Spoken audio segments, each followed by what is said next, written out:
Now entering Nerdist.com. Hey everybody, just wanted to thank you all for downloading Today We Learned number 12. Today we learned number 12. This is a great episode. We've got a great guest for you. His name is Samm Levine. You've seen him on Inglorious Basterds. You've seen him in Freaks and Geeks. You've heard him on Kevin Pollak's chat show. Doug Loves Movies. I believe he's a reigning champ. That's a really great guest. A really great show coming up for you. Today's show is also sponsored once again by HostGator. HostGator is your one-stop website shop. HostGator makes it simple to get your professional website online and quick, with plans starting at just $347 a month. That's pretty good. It's a really good rate. And let's face it, getting a good .com nowadays is very hard to do. It's 2013. .coms have been around for a while, so why don't you get a .net domain powered by Verisign?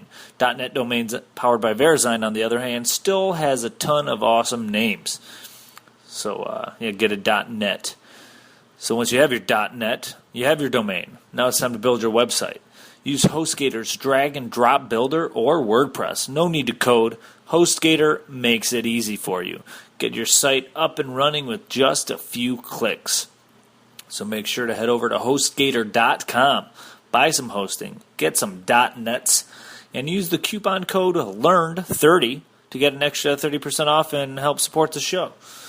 Once again, we want to thank HostGator for sponsoring us, and we want to thank you guys for listening. So without further ado, I'll let you guys listen to this episode. Today we learned number 12 with Samm Levine.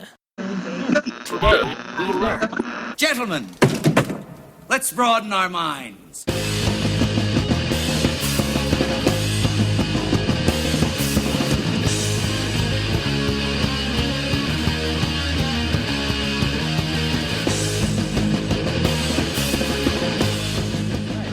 Sam, we actually met, long story short, a little bit of trivia. I don't know if we're rolling or not.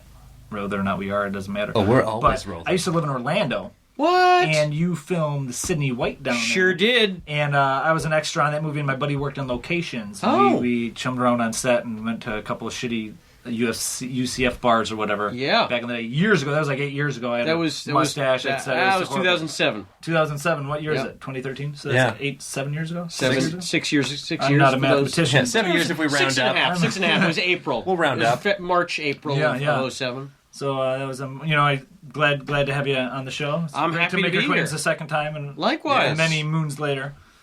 Yeah, so, it's a fun time. But anyways, let's start this shit. Yeah, absolutely. So, welcome back, folks, to another exciting episode of Today We Learned, a podcast of knowledge. As always, I'm your host, Dan. And my name is Razzle. And today we're going to run down some fun-filled facts for you, so hopefully you can learn something. Absolutely. And our guest today is the wonderful Samm Levine. Very exciting. Oh, thank you. Yeah. Do you normally... I started my own applause there. Our studio audience. For the studio audience listeners. Well, no, for the home audience listeners. Yeah, I started my own. We've packed the Hollywood Bowl. It just felt right. Yeah. We're recording this before the Jason Aldean concert on October 19th, Saturday.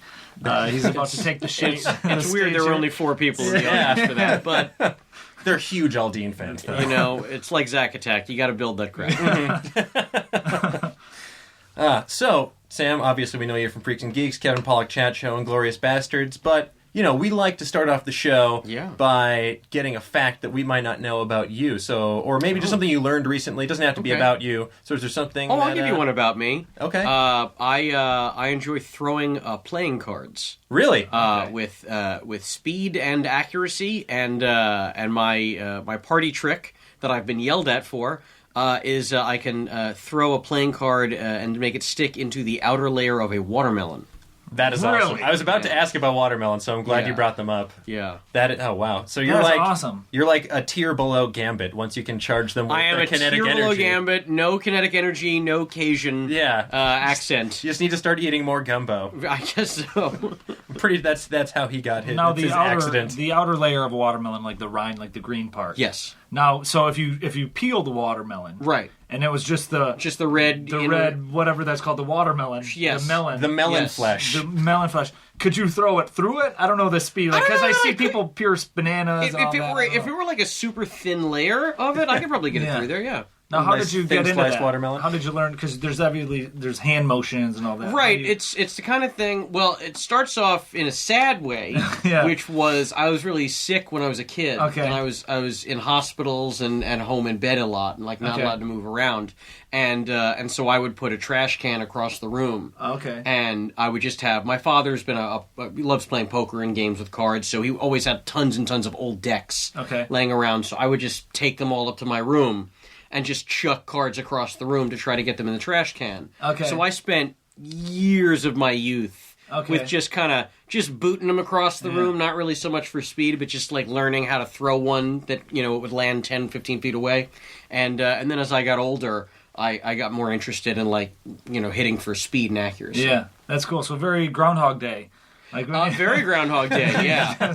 But only if Bill Murray learned nothing else and spent only the repetitive time learning how to throw He's cards. still a into total one. dick, but he's so good at throwing cards. Cards. Yeah. That's awesome.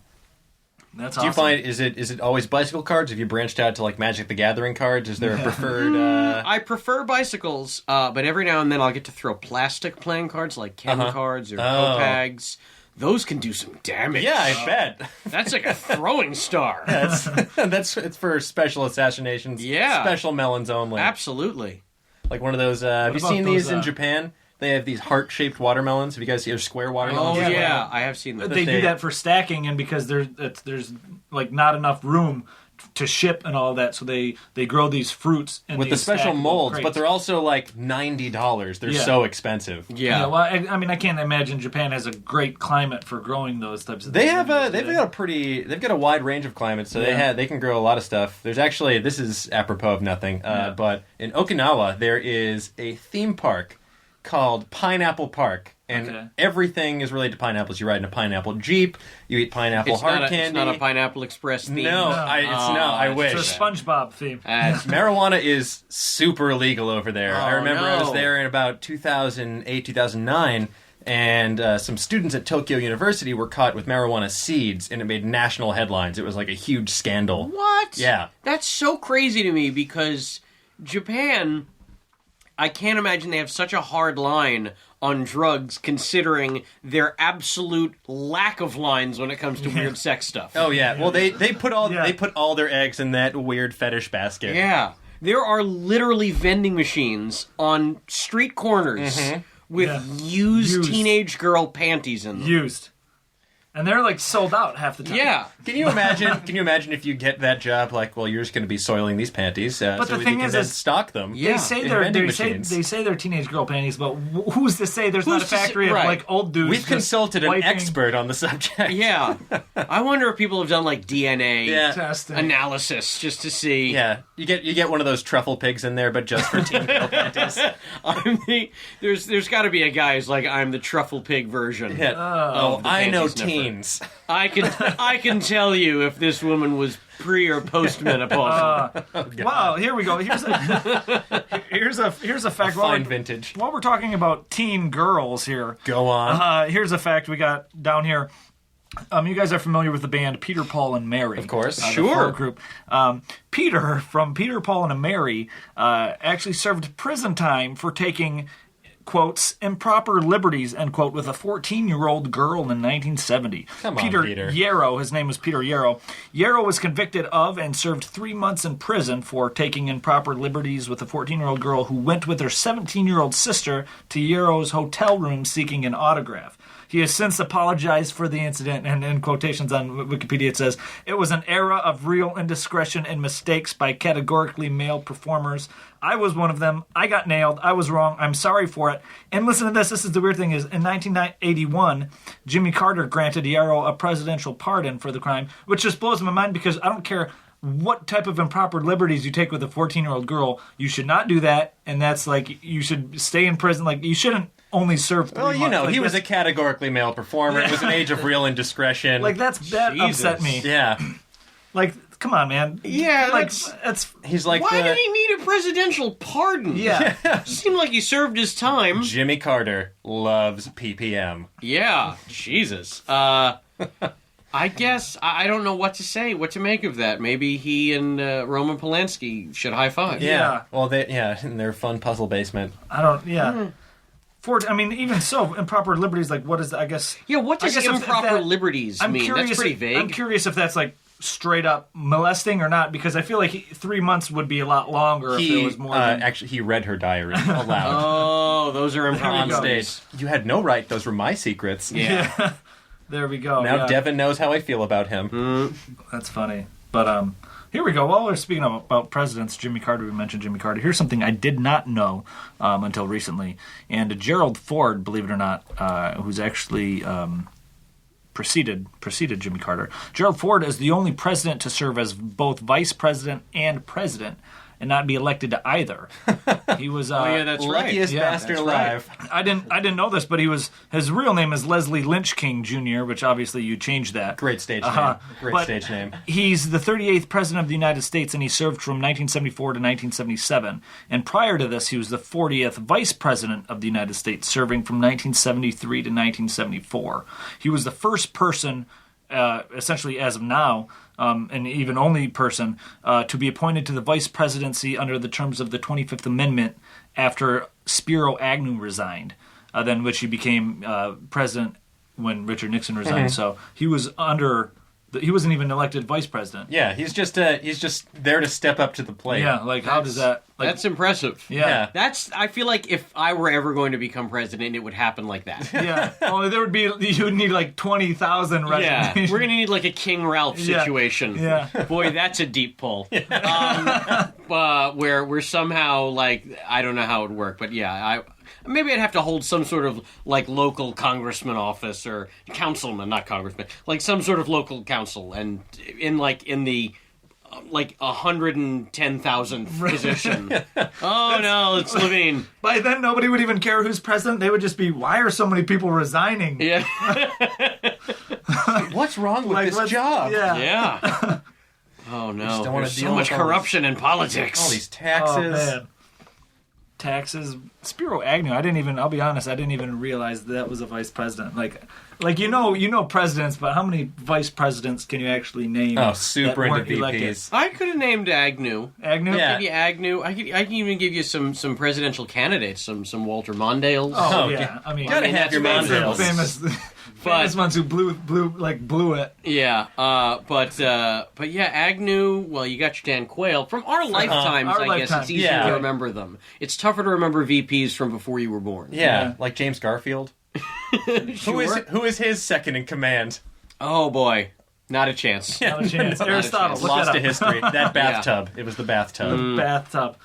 He died in the bathtub, but then there was a guy who got pneumonia. That would died be. a month later. Wait, I'll tell Harrison? you. Yeah, William Henry Harrison. Because his died in speech was 30 too days. Yeah. his speech was too long in the cold. That's so he why ended up Carter never said a lot, because he didn't want to die of pneumonia like a real jerk. Yeah. He wanted to be president so he could pardon Peter.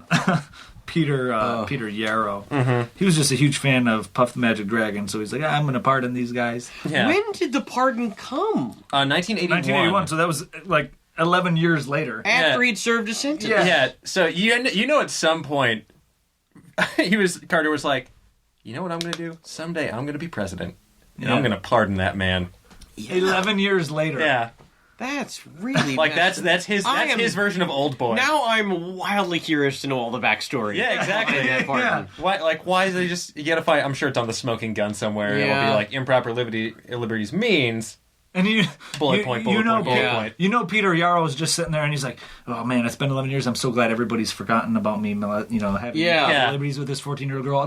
Then the news releases that Carter pardoned him, and he's like, "Oh, damn you, Carter! People forgot about it." Yeah, but then it's like a double-edged sword. Yeah. Then it's like, oh, remember when he did that? He said, "No, I didn't do it. He pardoned me. It didn't happen." It doesn't matter. Get my get out of jail free card. Yeah, no, it's like it didn't happen. The president pardoned me, so don't worry about it. I don't have that stink on me. Didn't happen. He's stank free. Speaking of things that stink, anchovies. They have a yes. pungent smell, or so I'm told. I don't have a Sure. sense of smell. But did you know Worcestershire sauce made from anchovies, essentially anchovy paste. Wow. Yeah. No, but It's, I have no issue with anchovies. Yeah, no, I don't either. Worcestershire. A lot of people do. Yeah, I think it's pretty tasty. I really enjoy it. Has apparently there's a mystery around the origin of Worcestershire sauce about who created it. Wasn't it John Worcestershire? No, I wish. It was actually David Worcestershire. Oh, his brother. Hidden half-brother. No, it was. It's reported that a Lord Marcus Sandys, the ex-governor of Bengal, encountered it while he was in India working for the East India Company in the 1830s, and he commissioned the local apothecaries to recreate it. However, author Brian Keogh concluded in his privately published history of the Lee and Perrins firm who wound up distributing this fine product on their 100th anniversary. He said that there were no Lord Sandys that were ever governor of Bengal, or as far as any records show, ever in India. So who is this mysterious benefactor that gave the world this fishy sauce? David Worcestershire. Yeah.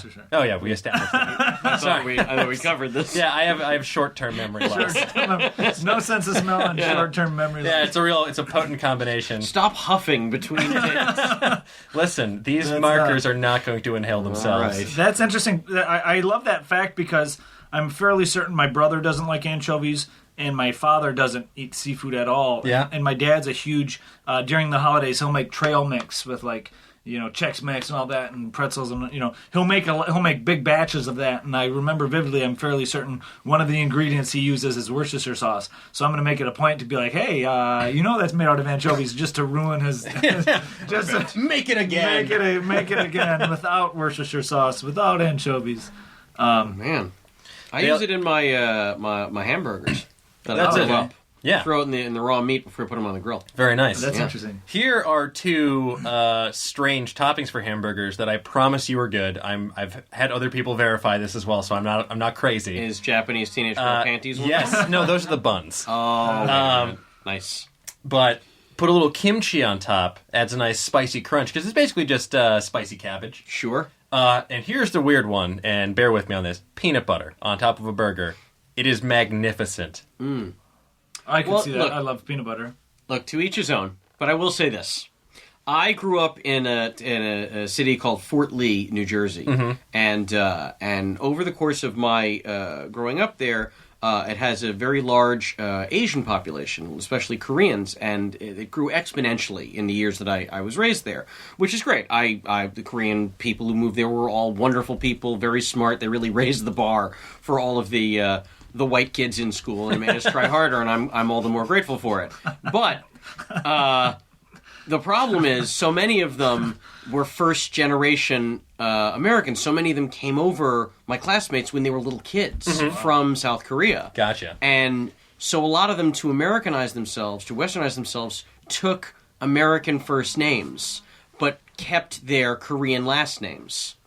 So, for example, here we go. In my class, there were two girls named Sarah Lee. Because they didn't know about American culture before they chose the name. And Chi is a common Korean last name. Oh, okay. And there were not one, not two, but three separate Kimberly Cheese. That's amazing. Kim Cheese. That sounds like the guest of the week on Saved by the Bell. Like, new Korean student moves to town and shakes things up for speech. Kimberly Chi. So all I gotta say is, if you're gonna move to another country and change your first name, do a little homework. Yeah. Granted, this is in the days before the internet, but you couldn't call ahead. Exactly. Just do a little investigation. Yeah. Back when I was working at a gay bar when I first moved to Los Angeles, I had a gentleman one night who was a very strange man. He kept ordering Sprite and asked me to put that blue shit in it, by which he meant blue curacao, because he wanted to look like he was drinking the popular drink, AMF, Adios Motherfucker. Oh, yes. And then when he went to pay, I looked at the name on his card, and I looked at him, I looked at the name on the card, because it said Caviar Nickels. Is there any chance it was a business card? No, it was a credit card. Issued by American Express to a human being. Yeah, they're like, yeah, that seems legit. We'll give you a line of credit under this clearly not alias. You can pretty much change your name to anything. Yeah. Yeah, you're an adult. I changed mine to Razzle. There you go. And I mean, not legally. My cards still say Eric, but it's. I just tell you, as an adult, I learned you can tell people that your name is anything. Yeah. How do you think Sting managed to get away with that? Yeah, right. Yeah. I mean, Slash, like his real name's Saul Hudson. Like, nobody's like you can tell people to call you, especially in Los Angeles. People will just go with it. You could introduce yourself as Lightning Bolt, and people will be like, "All right, I see it. Yeah, Lightning Bolt, yeah. Yo, what's up, LB? Nah, it's Lightning Bolt. Lightning Bolt. Sorry, man. Yeah. It was Boltowitz, but they changed it at Ellis Island. While we were talking about Worcestershire sauce food here, I hear logos for businesses always have like a lot of times they'll have like an innuendo or like a bonus thing or whatever. Like the FedEx logo, if you look between the E and the X, there's an arrow, which means like it's just an arrow for speedy delivery or whatever. The new Baskin Robbins logo, it's a capital B and an R, and parts of that are pink. And I just realized this the other day. For those of you listening to this while you're on the internet or whatever, the B and the listen R. to this at a Baskin Robbins. Look up. For those of you listening to this at a Baskin Robbins, in that logo and the B and the R are actually the hidden numbers 3 and 1. What? For 31 flavors. Traditional Masonic creamy numbers. So Baskin Robbins is the devil. No, but I never really realized that looking at it. I just thought it was like supposed to be, just a sign of good design work, good right design there. work, but it's actually that's how they get you. 3 and R. It's like oh god, there's some the old Brewers logo with the mitt. I'll show you there. Oh yeah, there it is. We're looking on the phone. Yeah, it's the 3 and 1. The Brewers logo. The Brewers logo, which they had for a long time. It looks like the mitt, but it's actually an M and a B. Okay. Milwaukee Brewers. Clever. Yeah. My favorite thing about the Brewers is that they have mascot races during their games. Oh, sure. And they are all different kinds of sausages that race against each other. Yep. So if you've never been... Yes. So I've never been. That's awesome. Well, they show them on TV. You don't have to be there. Just Google sausage races, but keep safe search on. Yeah. And then it'll also include Brewers. Yeah. Don't just Google sausage races. Make sure you're looking on YouTube. Because then you'll be getting racial versions of sausage. Right. Yeah. This is an African sausage. This is a Chinese sausage. You mentioned the Brewers. Here we go. While we're fucking talking about sports, I'm not a sports fan. I don't know if you're a sports fan, Sam. It's just baseball. Just baseball. Yep. The ultimate sport. Danny here's a sports fan. You play fantasy football. I do. And all that. I've been playing it for the first time this year. It's a lot of fun.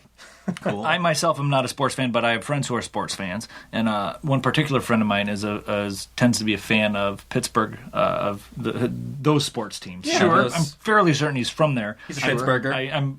I'm pretty sure he's from there. If not, we'll pretend he is, because I don't think he listens to this anyways. But did you know that Pittsburgh is the only city where every major sports team has the same colors? And those colors are black and gold, where you got the Steelers, they're black and gold colors, the Pirates are black and gold, and the Penguins are black and gold colors. So I appreciate that you needed to check your page each time before naming the next team. Yeah, well, that's how much of a non-sportsman I am. And the Amish population. The Pittsburgh popovers also. Yeah. And the Carnegie Melons. The oil miners, there are iron workers there, right? Yep, That's a thing. That is, you are right. They're the only city with all teams subscribe to the same black and gold. You think that would be more common just for like brand engagement? I love the idea. Like, I feel like you could build more team loyalty that way. I don't know. I think you're right. I mean, I know a handful of people from Pittsburgh, and they're all pretty strong crossover fans from one sport to another, which, unlike me, I only care about baseball. Yeah. So now, how your team's not... What team is your team? The hat that I'm wearing right now, which it's okay as a non-sports fan. I don't expect you to realize that it's a Chicago Cubs hat. Okay. Yep. Well, I lived in Chicago for 9 months, so I should probably know that. Shame on you. Yeah, and I, believe it or not, I lived in Wrigleyville. All right. Yeah. All right. Well, give me a shovel here. Somebody help me out here. Yes, I'm a Cubs fan. I was born in Chicago. I wasn't really raised there, but went back there quite a lot as a youth, and my father took me to a bunch of Cubs games and fell in love with them, and I always followed the Cubs growing up.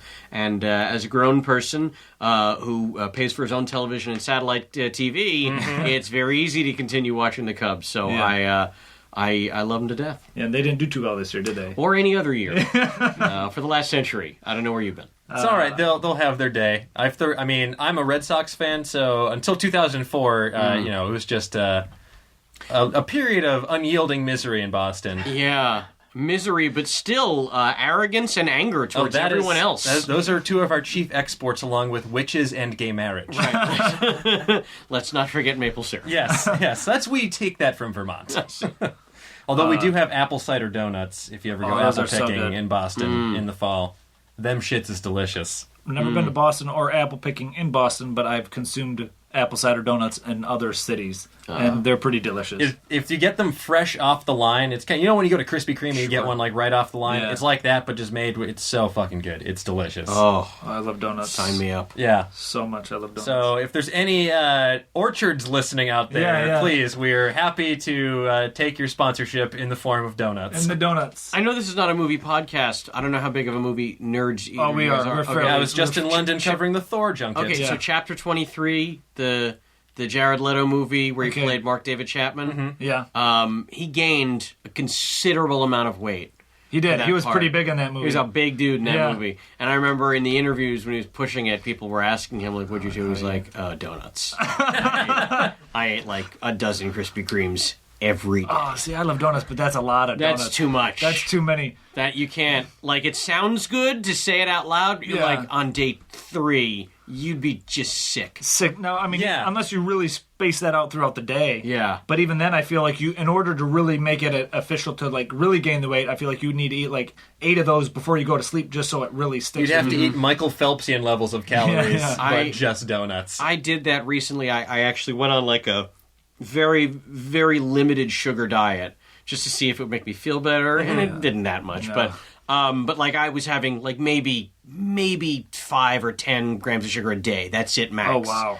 And then I was out with some friends, and they were like, "Oh, let's stop at Krispy Kreme." We were from out of town, and I was like, "Oh, all right." And just like a dummy, I had 4 Shelley's donuts. You must have been wired. Anaphylactic shock? I really did. Like, my heart was pounding. Oh, my goodness. 20 minutes later, I was like, I don't feel well at all.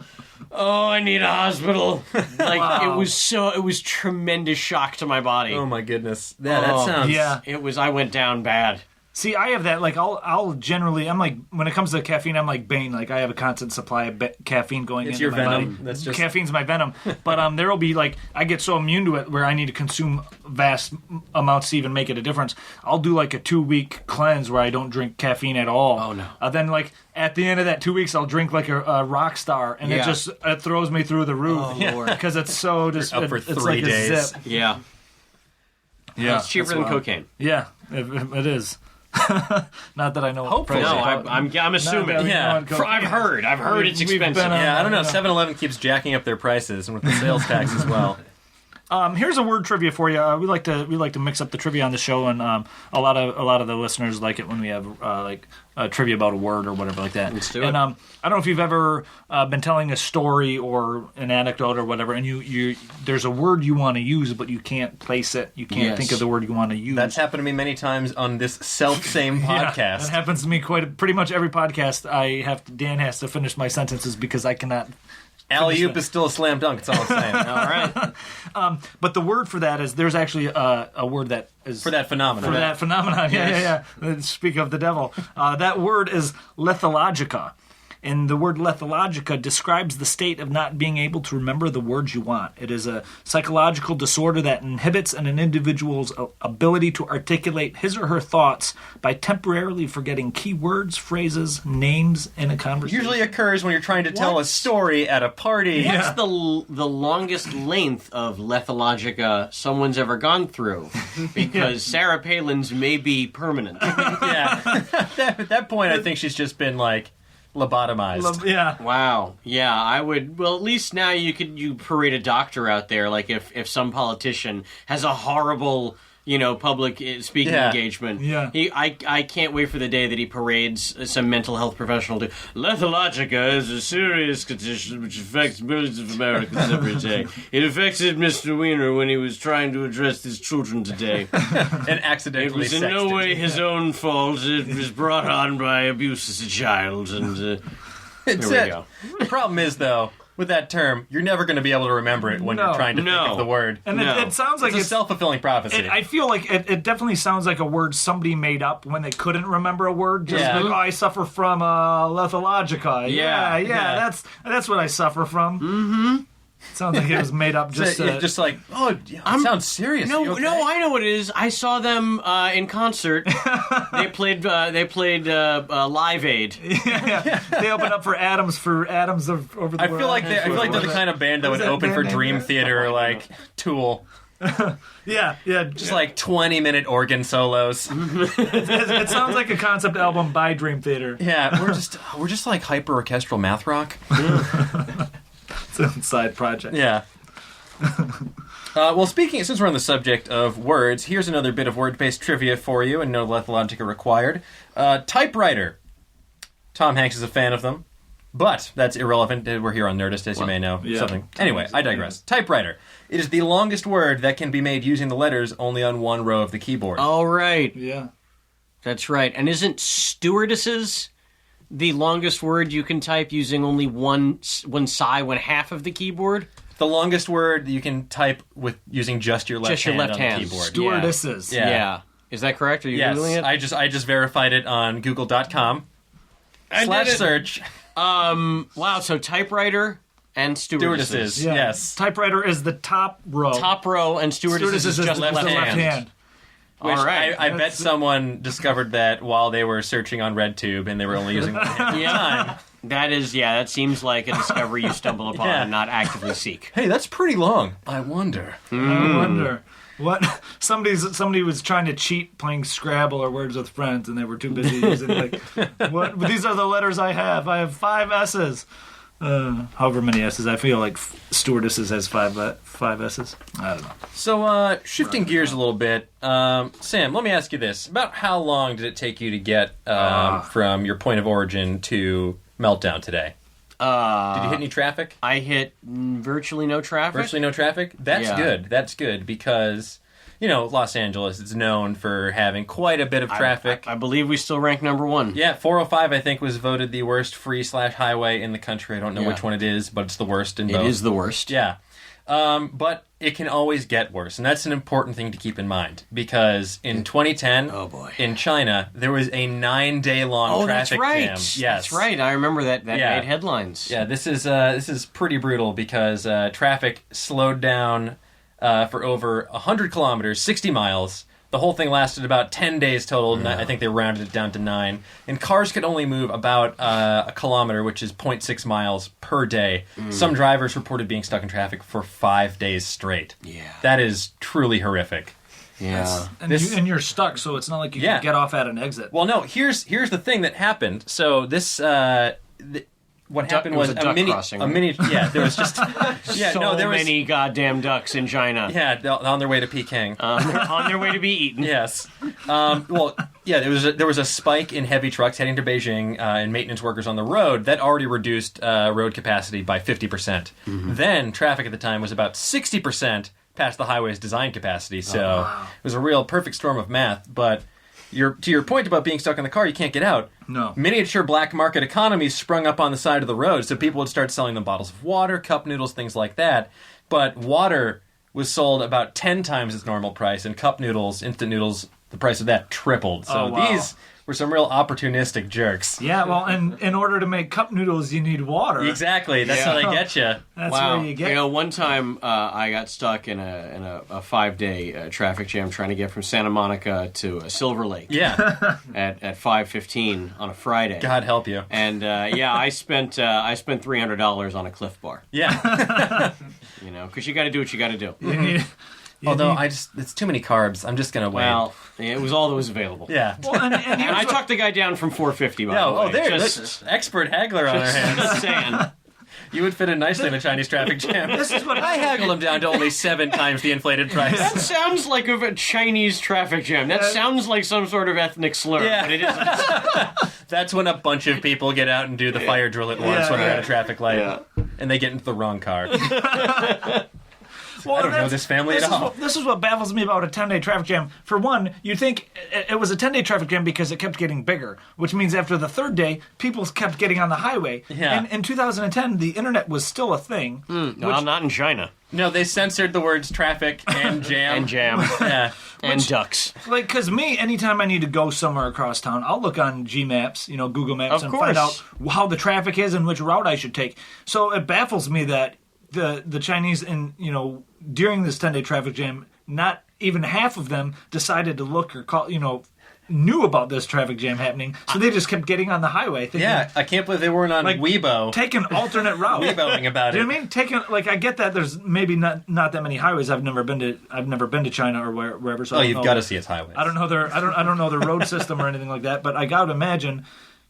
Don't get on the what I mean? No, it sounds like there was a distinct lack of information availability going around. Yeah, well, it was carefully curated by the most august government censors. Here's a fun fact about China. Go on. Without looking it up. Okay. Can you guess how many time zones China has? Oh yes, I know this. I don't know this. I'm gonna say 6. I shouldn't say I know this. I know I understand where this is going. Yeah. I think there are. I could be wrong. Now you're going to correct me because you know this as a fact.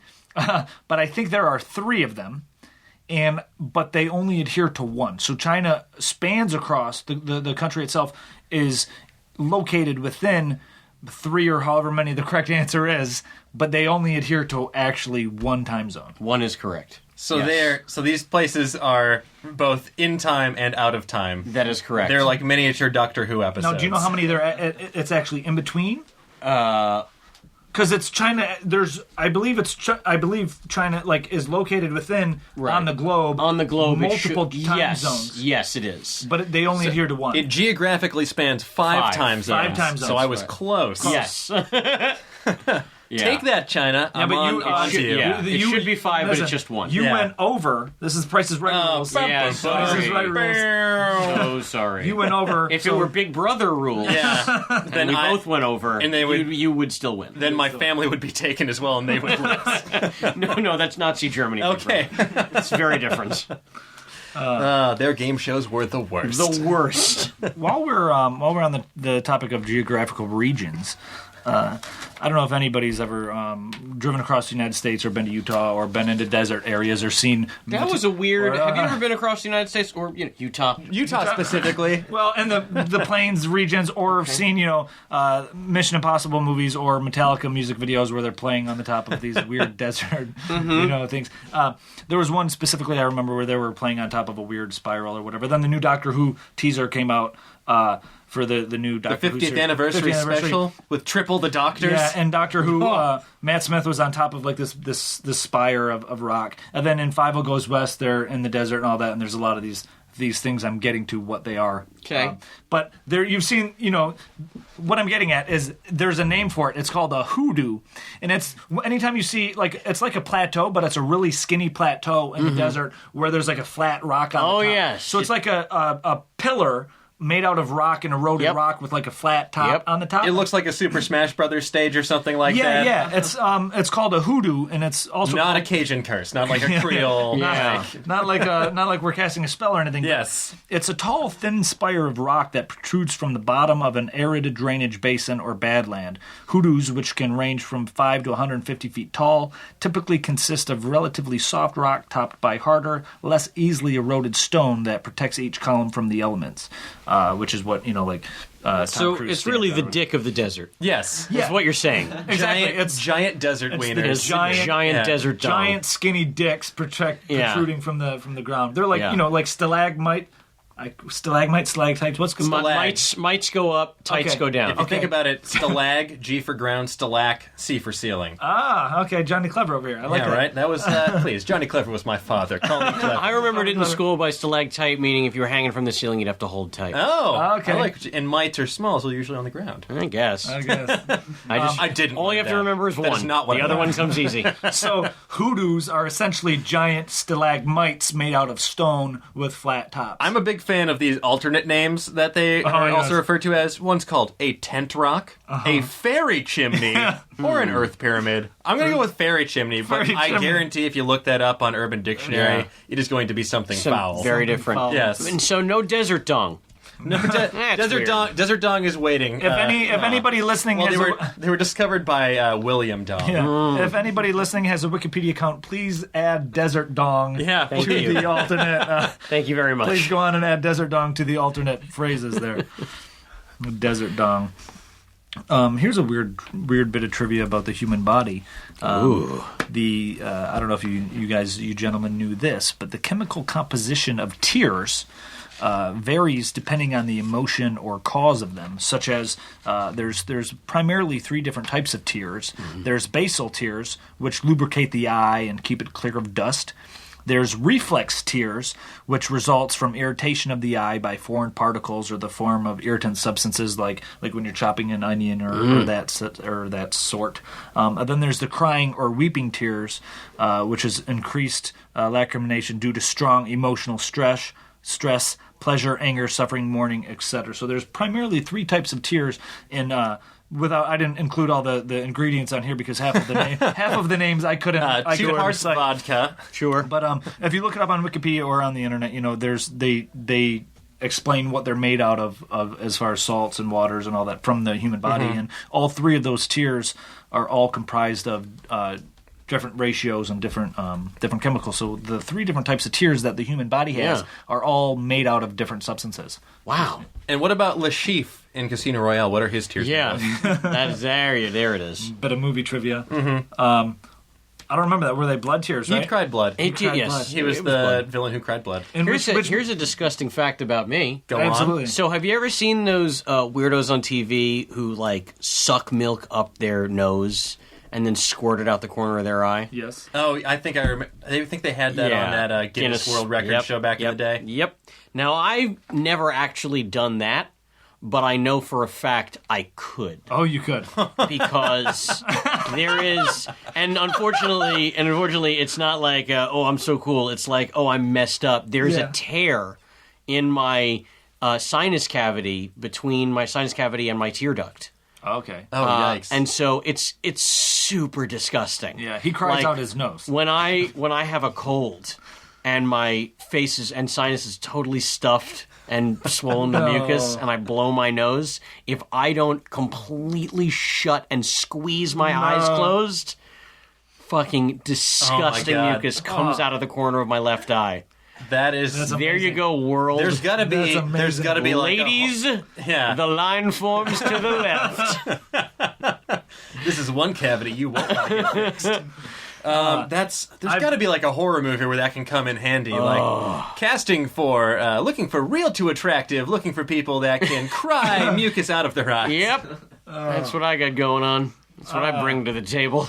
I've never. I was trying to think of some weird fact I could be like, I've never done this, but I know I could. Yeah, yeah. That's interesting. That's weird. Like that's always puzzling. Like that you've dealt with because you've had allergies or whatever. Yeah. Oh yeah. But like when it comes to like the milk thing, like who's just sitting around and be like, oh, I want to fucking try this. Yeah. Like who's Terrence, you need to make something of yourself. Who's the guy who's decided to shove a thread up his nose? And dropped. you know what? I can let me reach deep into my mouth cavity. I dropped my cocaine in this spilled milk. What do I do? Yeah, I got to imagine the milk thing started with someone with my condition. Yeah. It's like, I wonder if I could put something cool in my nose to squirt out my eye. It's like one of those secret passages in Clue, but my eye is the conservatory. Which is probably, that's how that dude in James Bond you just mentioned, Le Chiffre, that's how he cried blood, is he snorted up gallons of blood prior to filming the scene. Yeah. And then he let loose. What movie was that? Because I'm drawing a That was Casino Royale. Oh, okay, yeah. I haven't seen that in a while. That was a good one. I don't remember it. Played by Mads Mikkelsen, the guy who's on... Hannibal. Hannibal, yes. I remember... No, was that Hannibal on the show? The NBC series from the 2012 television season. Did it get canceled? No. It's still up? It's still going. Yeah, I think they're bringing it back. It's probably going to be one of those like mid-season things where they're like, it's back! I just seen a billboard for Ironside, and I read over... That was just canceled. They canceled it. Yeah. Like, it always baffles me. I love reading in the trades that they cancel a show, and then they have billboards still up for like 2 weeks. Well, it's... that takes people. Yeah. And people don't move fast enough. I love it. James Bond was a good movie. That was good. James Bond was a good movie? That was a good movie. All right. They're all good. It's the upcoming biopic about James Bond. Am I having a conversation with my grandma? Yeah. 12 years of Bond. Yeah. Listen, it's all one to me. It all merges. Oh, that's a shame. Some of them are good. Some of them are good. Well, even the campier ones, like Thunderball, was pretty funny. Thunderball was actually, wasn't that a remake of or Thunderball got remade with Sean Connery. Sean Connery remade a movie. Never he was Say already Never in. Again. Yes. There was one James Bond movie where he remade it. Yeah, it was Never Say Never Again, and then Thunderball was the remake. Yeah. And then there was Moonraker, which was that was when they were capitalizing on the Star Wars. That got popularity. really crazy, right? That was with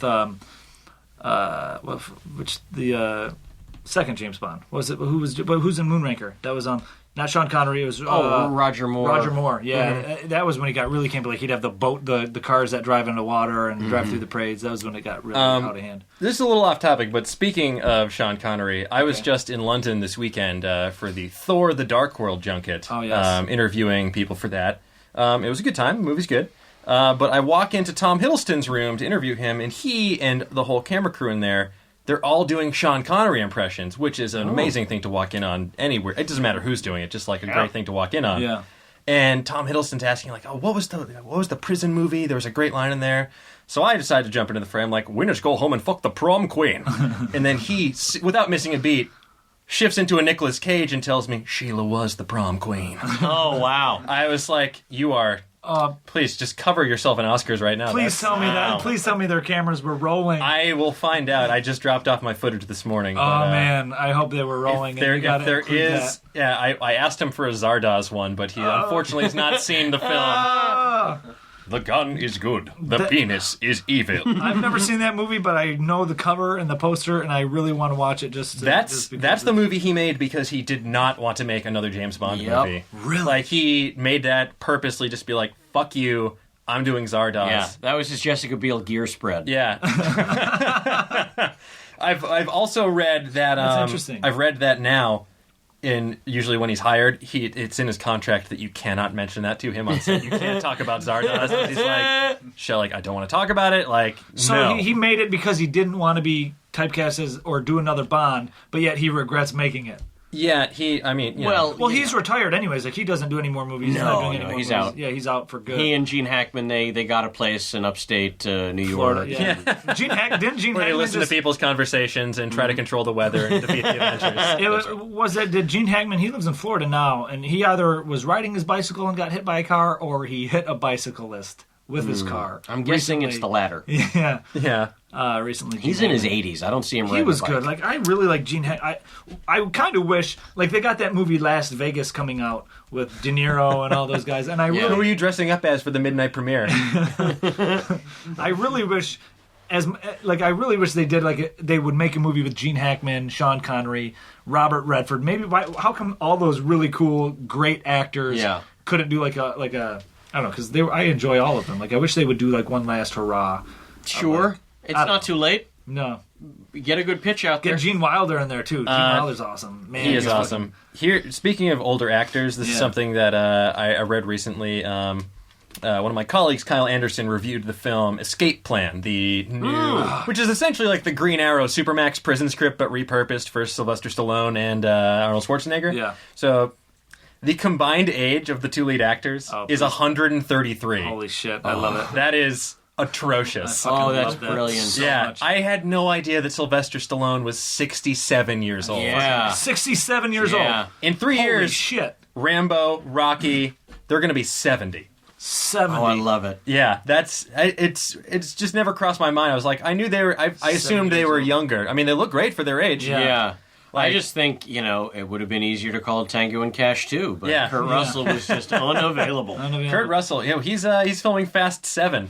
I'm so excited for that movie. I love the Fast 5 and Fast 6 so much, as well as the Expendables. I'm so excited for Expendables 3. Harrison Ford's in it. Well, real quick, while you were mentioning Rocky, there was Rocky and Arnold Schwarzenegger.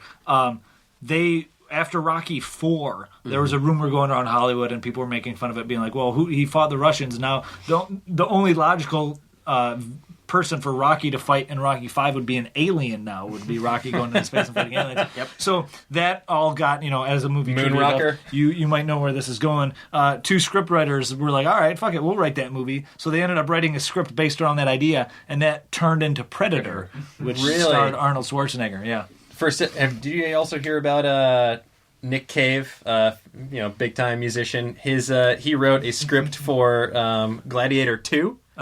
in which Marcus Aurelius is brought back from the dead by the gods, and he travels through the time all the way to present day and like fights the president. It's insane. I heard about that. I know. Movie. I'm like, on board. Following up on the clout he achieved as his turn as Javert, Russell Crowe. We will be starting a Kickstarter to fund that movie after we. I will even make an Indiegogo. Oh, and I'll take that flex funding. Sounds like Captain America too. That's what the plot Back is, in America, right? Yeah, It's like he's in the future now. Yeah. Fight punch George Bush in a bar fight. While we're that's. I am the Winter Soldier. while we're wrapping up here, we're reaching our time here. I'll do one bit of word location trivia. Everybody's familiar with the Mississippi River, obviously. Of course, The mighty Mississippi. The mighty famous Miss, river, the Ole Miss, riverboat gamblers. Yeah. The word Mississippi itself comes from Mississippi, the French rendering of an Anishinaabe, however you want to say that. Anishinaabe or Algonquin name for the river. So essentially, Mississippi, or Great River. So essentially, the Mississippi River translation means the river. Oh yeah, that's pretty impressive. So it's the river. There's so many of those though. One of my personal favorites is panini. Okay. Panini, because it ends with an I, it is the plural of the word panino. Okay. So when you see "we sell paninis" on a sign, what they're saying is we sell sandwiches.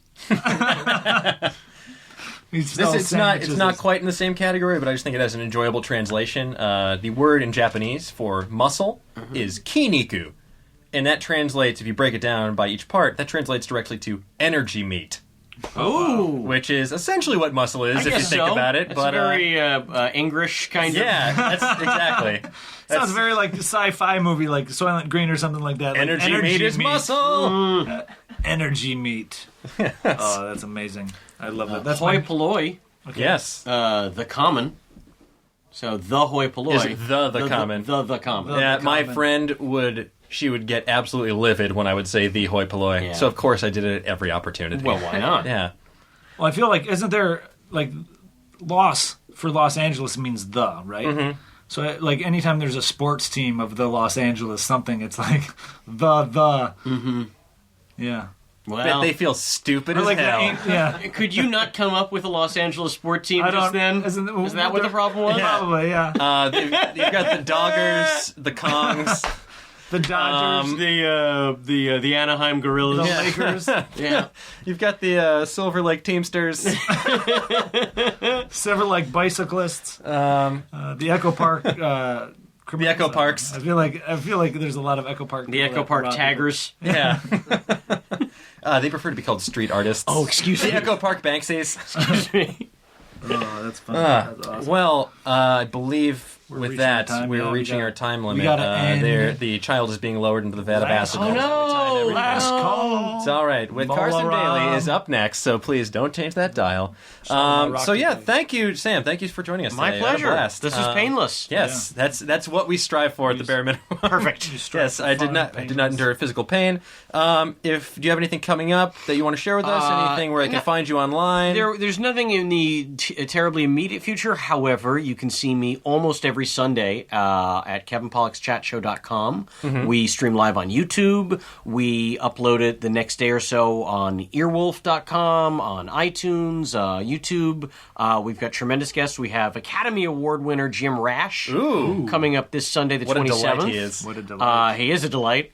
And we have great guests pretty much every Sunday, so come check that out, and we'll see you there. Fantastic. Awesome. Now, do you know who your guest is the week after the 27th? Because this will probably drop the 28th, I believe, on Monday. No, I don't. You don't. Okay. I don't believe we have that Sunday booked yet. Tune in. But for it's the okay. mystery. It was awesome yesterday. If you want to watch it live, you can. If it's already after the fact, guess what? Just go to Earwolf or YouTube and watch it now. Go to Earwolf. The interview with Jim Rash was amazing. It was amazing. It was Probably Oh our my best God. interview I ever. watched it. It really was so changed my good. life. I Yeah. just reevaluated everything I was Man, doing. that was such a good episode. There you have it. And where can they find you on Twitter? Oh, you can find me on Twitter. I'm at Samm Levine, SammLevine. Yeah, 1M is for chumps. One I would M never follow that 1M Is guy. for hoi polloi. Yes. It's for the hoi polloi. How dare you! Friend, if you're listening out there, I'm so sorry. But you can also find us online. We have the show online or on Twitter at TWL Podcast. You can email us at, TWLpodcast@gmail.com. Correct. We're on Facebook. Today we learned with Razzle and Dan. And if you want to talk to us, if you want to send us a fact, if you want to tell us what you think, if you want to complain that there should be more M's in Sam's name, let us know. I am at Osteoferocious. Razzle is... At My Name is Razzle 2. My Name is Razzle and the number 2. Except no substitute. Except no substitutes. So, guys, thank you for listening. Thank you We for hope you listening. learned something, and tune in next time. Tune in next time. Thanks. Bye. Now leaving Nerdist.com.